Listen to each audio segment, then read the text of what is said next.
Manny Pacquiao walked into a small diner and ordered a simple sandwich. The place was quiet. Just a few customers scattered around. The smell of fried rice and grilled chicken filled the air. He stood in line like everyone else. No bodyguards, no fanfare. Just a man in worn jeans and a faded baseball cap. The two cashiers whispered and laughed behind the counter. "Look at this guy. Thinks he can just walk in here dressed like that." One of them, a young woman named Lisa, nudged her coworker Jake. They both stared at Manny with judgment in their eyes. "Probably can't even afford a full meal," Jake muttered under his breath.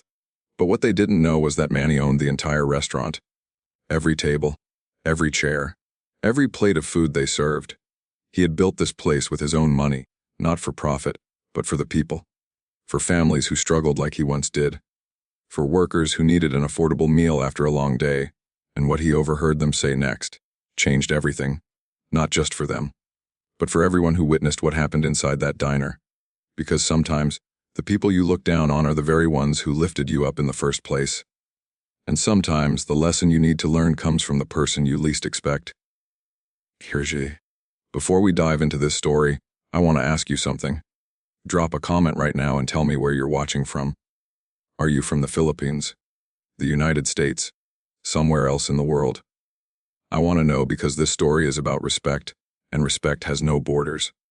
And if you've ever been judged by your appearance, if someone ever looked at you and decided you weren't worth their time, if you've ever felt invisible in a room full of people, then type memes jujid below. Let's build a community of people who understand what it means to be underestimated. Because what you're about to see is more than just a story. It's a reminder. A reminder that how you treat people when they have nothing to offer you. That's who you really are.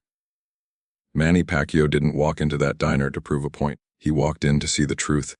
And the truth he discovered that day, it shook everyone to the core. So stay with me, because this isn't just about two cashiers who made a mistake. It's about all of us. Let's begin. It was early evening in a quiet neighborhood in Manila. The sun was setting. Street vendors were packing up their carts. Children played basketball on cracked pavement. And right in the middle of it all stood Pacman's Diner, a small, humble restaurant with bright yellow walls and hand-painted signs. Manny had opened it 6 months ago, not because he needed the money. He had plenty of that. But because he remembered what it felt like to be hungry, to count coins, to walk past restaurants knowing you couldn't afford to eat inside. He built this place for people like his younger self. Affordable meals, clean space, dignity for everyone who walked through the door. But Manny rarely visited. He trusted his managers to run things while he focused on training, charity work, and his family. Today was different. He wanted to see the place through a customer's eyes, to feel what regular people felt when they came here. So he dressed simply. No expensive watch, no designer clothes. Just a plain polo shirt, worn jeans, and a baseball cap pulled low over his face. No cameras, no announcement, just Manny Pacquiao, walking in like any other person looking for a meal. Ian Jagaman at Diarake. Quick question, have you ever gone somewhere undercover just to see how people really act? Drop less or no in the comments. He pushed open the glass door and stepped inside. The diner was half full. A few families, some solo diners, a couple of students studying over coffee. Soft music played from a small speaker. The air smelled like garlic fried rice and sinigang. Manny walked to the counter and joined the short line. Behind the register stood two young cashiers, Jake and Liza, both in their early 20s, both scrolling through their phones, both barely acknowledging the customers in front of them. When it was finally Manny's turn, he stepped forward and smiled warmly. "Good evening. Can I get a chicken sandwich and iced tea, please?" Jake glanced up. His expression was flat, unimpressed. He looked Manny up and down, taking in the old cap, the simple shirt, the tired eyes. "That'll be 120 pesos. Cash or card?" "Cash." Manny pulled out a few crumpled bills from his pocket and handed them over. Jake took the money without a word. No smile. No thank you. No warmth. "Wait over there. We'll call your number." Manny nodded and stepped aside. He stood near the pickup counter, hands in his pockets, quietly observing. And that's when he heard it. The whisper that would change everything. Before we continue, do you think employees should treat everyone the same, no matter how they look? Comment absolutely if you agree. Let's see how many real ones are here. Lisa leaned toward Jake and whispered, but not quietly enough, "Did you see that guy? Looks like he just came from the streets." Her voice was low, but the diner was quiet enough that Manny heard every word. Jake smirked and glanced over his shoulder at Manny. Right. Probably counts his coins before ordering. Bet he's gonna complain about the price or ask for extra sauce without paying. They both chuckled softly, their eyes still on their phones. Manny didn't react. He stood calmly, hands in his pockets, his face expressionless. But inside something stirred, not anger. Not yet, just disappointment. He had built this place to be different, to be a sanctuary from judgment, and here, in his own restaurant, the very thing he fought against was happening right in front of him. A moment later, the door opened. A man in a sharp business suit walked in. Polished leather shoes, expensive watch, slicked back hair, the kind of man who looked like he had money. Suddenly, Jake and Lisa's entire demeanor transformed. Jake straightened his posture. Lisa put down her phone and smiled brightly. Good evening, sir. Welcome to Packman's Diner. Her voice was sweet, warm, full of energy. What can we get for you today? We have fresh specials, grilled pork, care, and our signature fried chicken. The businessman barely looked at them. He ordered quickly, paid with a credit card, and left without a second glance. The moment the door closed behind him, their masks dropped. Lisa exhaled dramatically and slouched against the counter. Finally. I hate standing like that. My feet are killing me. Jake nodded, leaning on his elbows. I know, right? And for what? Minimum wage. This place doesn't even pay enough. Lisa rolled her eyes. I hate working here. The pay is trash, and we have to serve all these random nobodies who come in here acting like they own the place. Jake snorted. Facts. I heard the owner is some washed-up boxer. Probably doesn't even care about this place anymore. Just opened it for publicity or tax write-offs or something. Exactly. He's probably sitting in some mansion right now, while we're stuck dealing with people like that. She gestured toward Manny with her chin. Manny's jaw tightened, but he still didn't move, didn't speak. He just listened. A worker called out from the kitchen. Order 47, chicken sandwich and iced tea. Jake grabbed the tray lazily and placed it on the counter. 47. Manny walked over and picked up his order. Thank you, he said quietly. Jake didn't even look at him. Manny carried his tray to a corner booth near the window. He sat down slowly, unwrapped his sandwich, and took a small bite, but he wasn't really tasting the food. He was watching, observing, thinking this was his restaurant, his dream, his way of giving back, and yet, the very people he hired to represent that dream were tearing it down. Manny took another bite of his sandwich. He pulled out his phone and stared at the screen for a moment. Then he started typing a message, but before he hit send, he paused. He looked up at Jake and Lisa, still laughing and complaining behind the counter, and he made a decision, not out of anger, but out of love, for his people, for his community, for the values he stood for.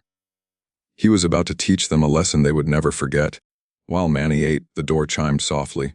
An elderly woman stepped inside. She was frail, her back slightly hunched. Her hands gripped two heavy grocery bags that seemed too much for her to carry. Her clothes were old but clean. Her face was kind, weathered by years of hard work. She shuffled slowly toward the counter, breathing heavily from the effort. She set the bags down on the floor and looked up at Jake and Lisa with a warm, hopeful smile. Hello, dear. Can I please have a bowl of soup? Just the small one. Lisa barely glanced at her. She was back on her phone, scrolling through social media. Sup's 80 pesos, she said flatly, without looking up. The old woman's smile faltered slightly. Oh, that's a bit much for me today. I just bought medicine for my grandson. Do you have anything cheaper? Maybe just rice and a little sauce? Jake sighed loudly, clearly annoyed. He looked at her like she was wasting his time. Lady, this isn't a charity. If you can't afford it, there's a street vendor 2 blocks down. They sell lugo for 30 pesos. His tone was cold, dismissive. The old woman's face fell. Her eyes glistened, but she didn't cry. She just nodded quietly, ashamed. Okay, I'm sorry to bother you. She bent down slowly, struggling to pick up her grocery bags. Manny watched from his booth. His hands tightened into fists under the table. He had seen enough. He stood up. Excuse me, ma'am. The old woman turned, startled. Manny walked toward her with a gentle smile. Please don't leave. Sit down. Order whatever you'd like. It's on me. Her eyes widened. Her lips trembled. You don't have to do that, sir. I don't want to be a burden. You're not a burden, Manny said softly. You're a person, and everyone deserves to eat with dignity. Tears filled her eyes. You're very kind, sir. God bless you. Manny helped her to a nearby table. carefully taking the grocery bags from her hands and setting them beside her chair. Then he walked back to the counter.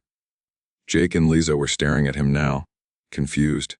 Manny pulled out his wallet and placed 300 pesos on the counter. Get her the soup, rice, and a drink. And add a piece of chicken too. Jake took the money with a smirk. Wow, big spender today, huh? Trying to impress the old lady. Lisa snickered and whispered loud enough for Manny to hear. Trying to look like a hero, that's sad. Probably his last money for the week. They both laughed quietly. Manny didn't respond. He just looked at them. Really looked at them. And then he turned and walked back to his booth. But something had shifted in his expression. His face was calm. But his eyes were fire. He sat down and pulled out his phone again. This time he didn't hesitate. He scrolled through his contacts and tapped on a name: Clara, diner manager. He pressed call. It rang twice. Hello, sir. Is everything okay? Hey, Clara. It's me. I'm at the diner right now. There was a pause. Wait, you're here? At the diner? Right now? Yeah, I came in as a customer. Wanted to see how things are running. Oh my God. I had no idea. Is everything all right? Do you need anything? Manny glanced toward the counter. Jake and Lisa were back on their phones laughing about something. The old woman sat quietly at her table, hands folded, waiting for her food. No, Clara. Everything is not all right. His voice was steady, controlled. But there was weight in it. Can you come down here? Now, we need to have a talk. Of course, sir. I'll be there in 10 minutes. Good, thank you. He hung up. Manny set his phone down on the table and leaned back in his seat. He wasn't angry. He was disappointed. And sometimes disappointment cuts deeper than anger ever could. 10 minutes passed, the diner remained quiet. A few customers came and went. The old woman finished her soup. Tears still glistening in her eyes as she whispered a prayer of thanks. Manny sat in his corner booth, still and silent, like a storm gathering strength before it breaks. Then the door opened. A woman in professional attire walked in, black blazer, pressed slacks, a clipboard tucked under her arm. It was Clara, the restaurant manager. She scanned the room quickly, her eyes searching. When she spotted Manny sitting in the corner, she froze. Her face went pale. Sir? I didn't know you were. Manny raised a hand gently, cutting her off. His voice was calm but firm. It's okay, Clara. Come sit with me for a moment. She nodded and walked over quickly, sliding into the booth across from him. Her hands were shaking slightly. Is everything all right? Did something happen? Manny didn't answer right away. He glanced toward the counter. Jake and Lisa had noticed Clara now. They were whispering to each other, their faces suddenly tense. Wet. Isn't that the manager? Lisa hissed. Why is she here? Jake's voice was low, nervous. And who's that guy she's talking to? Their eyes darted back and forth between Clara and Manny. Something wasn't right. Manny turned his attention back to Clara. Clara, I've been here for about 40 minutes now. And I've seen enough. She leaned forward, concern etched on her face. What do you mean, sir? He gestured toward the counter with a slight tilt of his head. Those two employees behind the register. Jake and Lisa. How long have they been working here? Clara glanced over her shoulder. About 4 months, sir. They were hired during our expansion. Why? Is there a problem? Manny's jaw tightened. Yes, a big one. He paused, his eyes never leaving hers. They've been mocking customers, judging people by their appearance, treating the poor with contempt and the rich with fake smiles. Clara's eyes widened in shock. What? Are you serious? I heard it myself. I saw it myself. He gestured toward the elderly woman, who was now quietly gathering her things to leave. They tried to turn that woman away, told her to go to a street vendor because she couldn't afford a bowl of soup. Clara's hand flew to her mouth. Oh my God. Sir, I had no idea. I'm so sorry. It's not your fault, Clara. But it ends today. Manny stood up slowly. Clara stood as well, straightening her blazer. The entire diner seemed to sense the shift in energy. A few customers looked up. The air grew thick with tension. Manny walked toward the counter, his steps slow and deliberate. Clara followed close behind, her heart pounding. Jake and Lisa scrambled to stand up straight. They weren't laughing anymore. Their phones were suddenly nowhere to be seen. Good evening, sir. Can we help you with something? Jake's voice cracked slightly. Manny stopped in front of the counter. He looked at both of them carefully. His face was calm, but his presence was overwhelming. Do you know why this diner exists? They exchanged confused glances. Lisa spoke first, her voice shaky. To sell food. No. Manny stepped closer. The room went silent. Even the soft music in the background seemed to fade. This diner exists because I grew up poor. Their eyes widened. I know what it's like to walk into a place and be treated like you don't belong. To be looked at like you're less than human because of the clothes you wear or the money in your pocket. His voice grew stronger. I built this place so that everyone, no matter how they look, no matter how much money they have, feels welcome, feels respected, feels seen. Lisa's face went white. Jake's hands started trembling. Wait. Manny's voice cut through the air like a blade. I'm Manny Pacquiao, and I own this restaurant. The words hung in the air like thunder. Jake's knees buckled. He grabbed the counter to steady himself. Lisa gasped, her hand covering her mouth. Oh my God. A customer in the back pulled out their phone and started recording. Another whispered to their companion, that's really him. That's Pacman.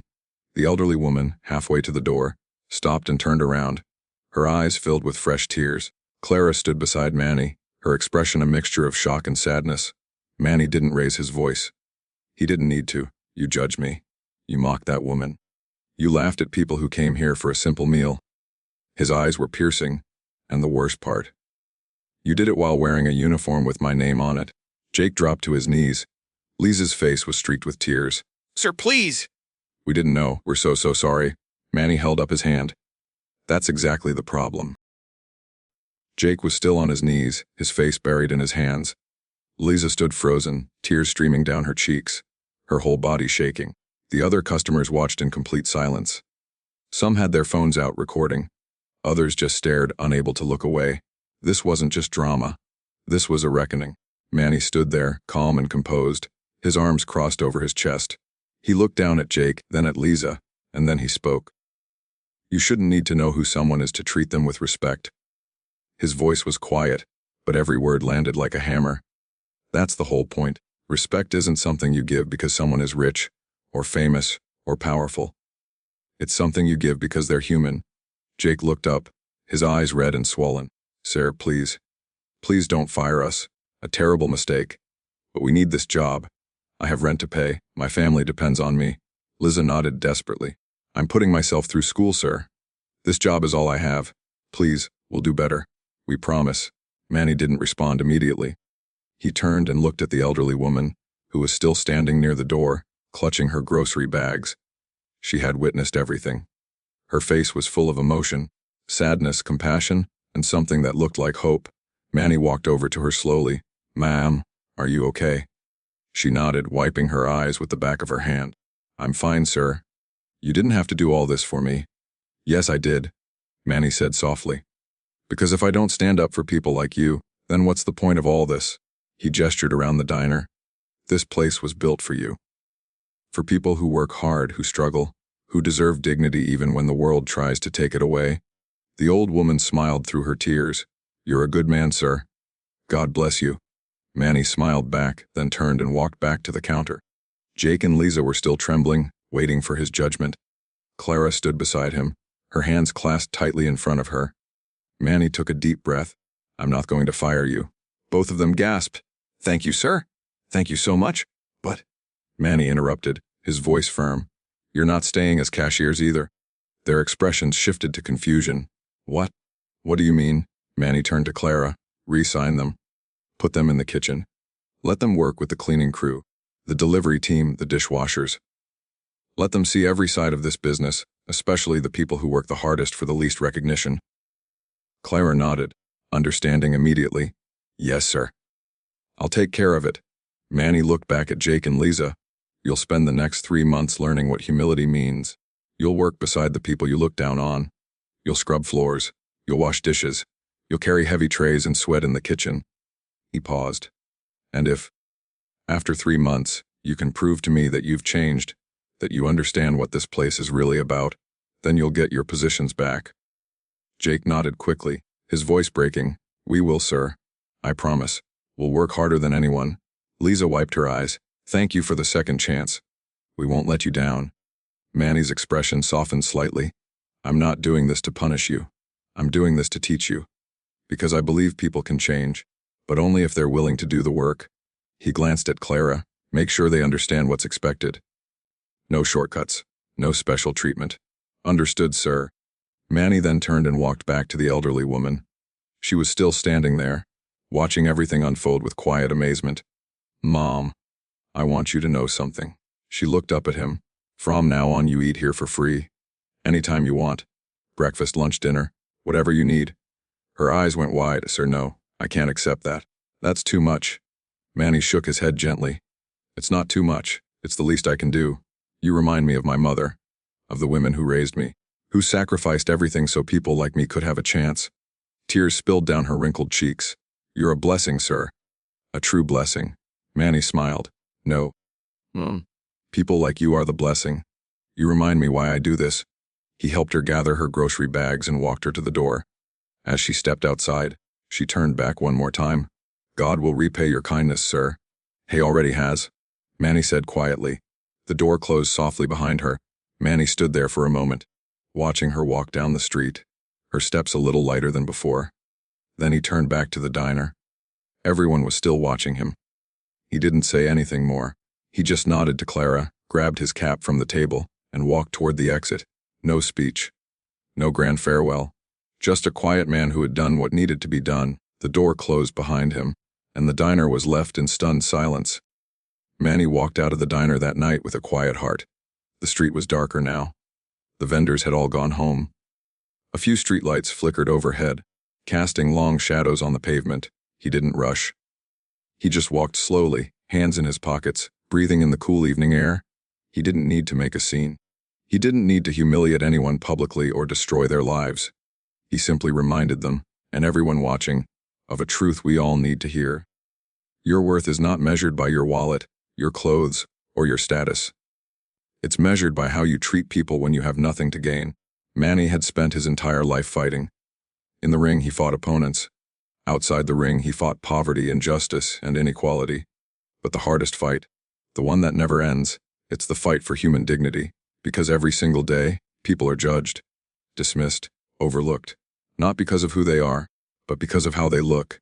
And that's the battle Manny refuses to stop fighting. The diner is still open today. It's busier than ever. Families come in after church. Workers stop by after long shifts.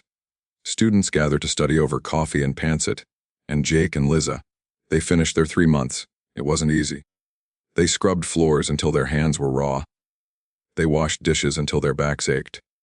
They carried heavy bags of rice and boxes of supplies in the scorching heat. But something changed. They started talking to the kitchen staff. They learned their names, their stories, their struggles.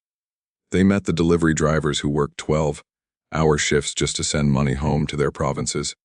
They saw the dishwasher who couldn't afford his daughter's school supplies. They felt what it was like to be invisible, to be the person no one notices, no one thanks. And slowly, their hearts began to crack open. After 3 months, Clara called them into her office. "Manny wants to meet with you both." They were terrified. But when Manny walked in, he didn't look angry. He looked curious. "Tell me what you learned." Jake spoke first, his voice steady but humble. "I learned that respect isn't about what someone can do for you, it's about seeing them as a person. A real person, with a life, with struggles, with dreams." Liza nodded, tears in her eyes. "I learned that I was blind, sir. I only saw what people looked like on the outside. I never saw their hearts." Manny listened carefully. Then he smiled. "You can have your jobs back, but not because you earned my forgiveness. Because you earned your own." They both cried. Not out of relief, but out of gratitude. Today, Jake and Liza are 2 of the most compassionate employees at Pac-Man's Diner. They greet every customer with warmth. They remember the regulars by name. They give extra rice to the construction workers. They slip free desserts to the kids who come in after school. And that elderly woman, she visits every week. Her name is Lola Maria. She brings her grandson sometimes. They sit at the same table near the window. She orders soup. He orders chicken. And every time, Jake or Liza serves them personally. Not because they have to, but because they want to. Lola Maria has become family. She prays for the diner, for Manny, for everyone who works there. And whenever someone asks her why she keeps coming back, she smiles and says, "Because this is the only place where I'm treated like I matter." That's the legacy Manny built, not just a restaurant, but a place where people are seen, where they are valued, where they are loved. True strength isn't about power. It's not about fame or money or throwing your weight around. True strength is about kindness. respect, humility. It's about treating the janitor the same way you'd treat the CEO. It's about seeing people, really seeing them, even when no one else does. Because the person you ignore today might be the person who changes your life tomorrow. And the person you help today might be the one who teaches you what it really means to be human. Manny Pacquiao didn't just win championships in the ring, he won hearts outside of it, not by being loud, not by being flashy, but by being kind when no one was watching. Type respect if this story moved you. Tell me in the comments which part hit you the hardest, the moment with Lola Maria, the reveal, the second chance. I read every single one, and your words keep me going. And don't worry, we've got more incredible true stories coming your way. Stories about real people, real humility, real strength. Stay kind, stay humble, and remember how you treat people when they have nothing to offer you. That's who you really are. I'll see you in the next one.